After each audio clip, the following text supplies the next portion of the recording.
Okay, good day. Welcome to a quick web chat. This is David Fortney along with Mickey Silberman. Mickey, you want to say hey? Good morning or afternoon, depending on where you are. Right. We want to just get together with you real quickly. It's Friday, December 9th, and we're responding and digesting and want to share a few thoughts on President-elect Trump's nominee to head the Labor Department. Obviously, a very important position in terms of federal contractor compliance and OFCCP.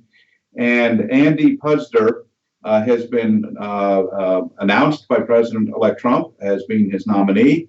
Let's just take a moment, Mick, and talk a little bit about who Mr. Puzder is. People may or may not know him.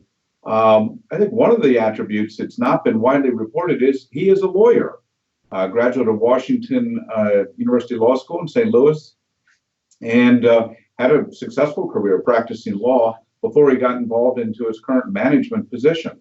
I think the press has done a good job in touting the fact that he currently is the head of a private holding company of two primary fast food restaurants, Carl's Jr. and Hardee's, that probably most of us as consumers know.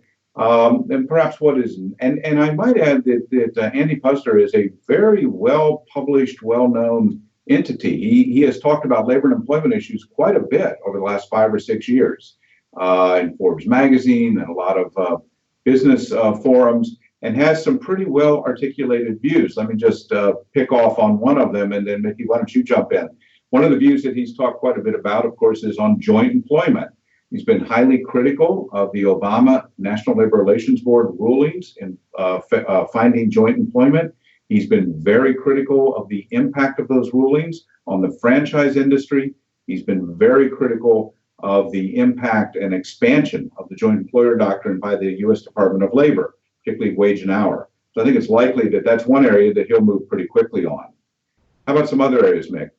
Yeah, interesting. Just to pick up, David, on what you mentioned, while this guy does have quite a bit of a paper trail, he maintains his own blog, for instance, has made very high profile and regular pronouncements on various labor and employment issues, though never having served in a federal government position like the president-elect himself. I think we go back to Reagan since the last time we have someone who's a nominee for Secretary of Labor who has not had previous federal government experience, but clearly thoughtful and immersed on these issues.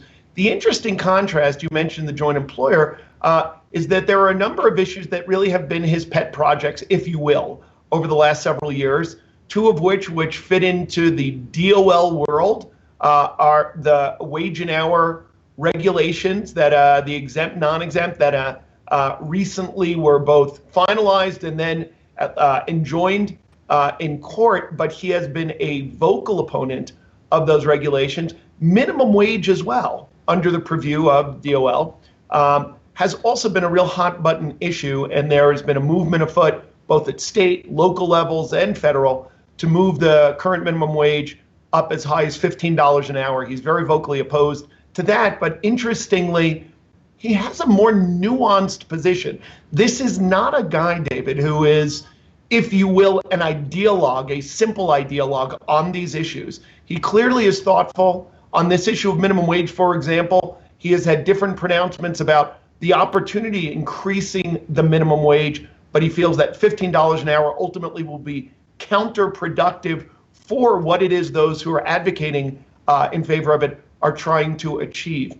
Now, I'm going to pass it back to you because while our nominee does have quite a bit of a paper trail when it comes to various labor issues, tell us about the paper trail or the lack of relating to the area most near and dear to our hearts, EEO, affirmative action, and OFCCP. Right. So let's talk about that. Now, minimum wage, just to round off that point, Puzder has publicly endorsed just not a $15, but an increase in minimum wage, maybe to $9, raising and focusing on the impact of those changes, as you highlighted, Mickey. All right. EEO and affirmative action, not much of a paper trail, not much of a pronouncement. I think that some of the current and evolving press reports are suggesting that he's anti-worker. I don't think that's a fair reading of his track record. His track record, for example, he's been very pro-immigration, very pro-opportunity for entry-level work opportunities, such as the ones that his restaurants do afford approximately 75,000 employees. So this is a medium to large employer himself. He understands a lot of these dynamics. And I think that the criticisms often are coming from organized labor.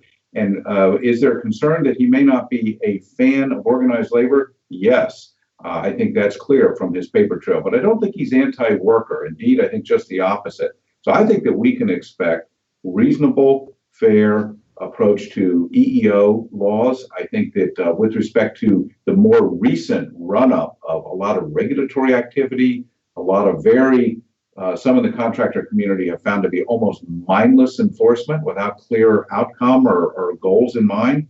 I think those practices likely could end. But is there going to be a shredding of 11246 or the affirmative action obligations? There's absolutely no basis to think that that's going to occur. Yeah, and it's an interesting point, David. You and I you've been through a couple more than me, but been through Republican to Democratic, Democratic to Republican transitions. And through the prism of OFCCP and EEO, what have we seen? Largely those in Democratic administrations are brought in who are true believers. They really are true believers around these issues, and think of the most recent leadership at OFCCP, did not come in with management experience, did not come in to an organization where first and foremost, it's about getting the trains to run on time. Just the administrative and logistical aspects of moving things forward. Think about the fact that we're now having someone, at least at the DOL level, we'll have to see OFCCP appointee, we'll have to await that. What Trump has done here is brought in someone who knows how to run a business and get things done. And he will now be running the business of the DOL. So we'll wait to see the agenda, the priorities, the areas of focus.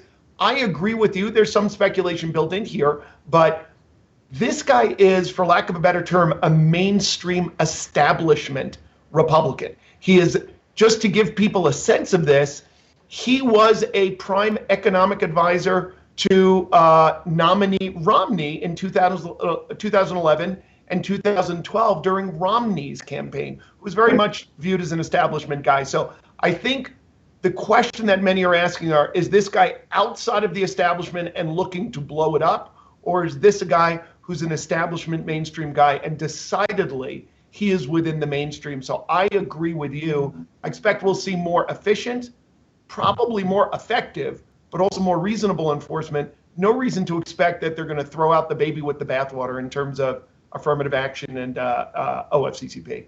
Let me just throw out 3 examples of what has happened during Republican tenures to think about. 1, OFCCP itself was created, board administration. 2, glass ceiling audits that we now have today as headquarter audits created under the Bush administration, right, with Kerry Dominguez. 3, the highest recoveries in terms of compensation cases occurred under Charles James during the Bush administration.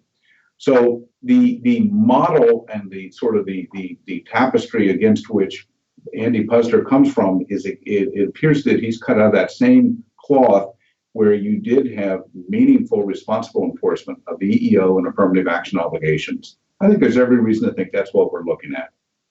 I think that's right. And just to wrap us up, I'll ask you a question because you were inside the DOL with the first Bush administration. We now have a nominee. Remember that this has to be approved by Congress, by the Senate. Presumably that will be the case. It's a Republican majority, and this is a Republican president's nominee. So assume that he is, in short order, approved and finalized as the secretary.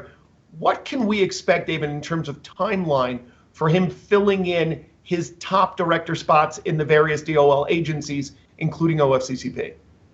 Oh, I think that he's going to move on that very quickly. I think that 100-day window, the beginning of the Trump administration, it's likely that we will see OFCCP filled. The indications we have is that those efforts are already advancing to look and make those selections. So I think it's going to happen pretty quickly, which is good for everyone. I think that's right. Certainty and direction is a good thing. So with that, folks, thanks for joining David and me. By the way, our colleague Dave is off taking care of something else, but that's Colin isn't here today, but I think we did fine without supervision, don't you, Mick? Yeah, Yeah, exactly right. Although I'm sure we'll be hearing from him once he watches the video and gives us his constructive feedback. Of course. Folks, thanks for joining us. Have a wonderful weekend and stay tuned as situations develop. Thanks, Nick. Bye-bye, everyone.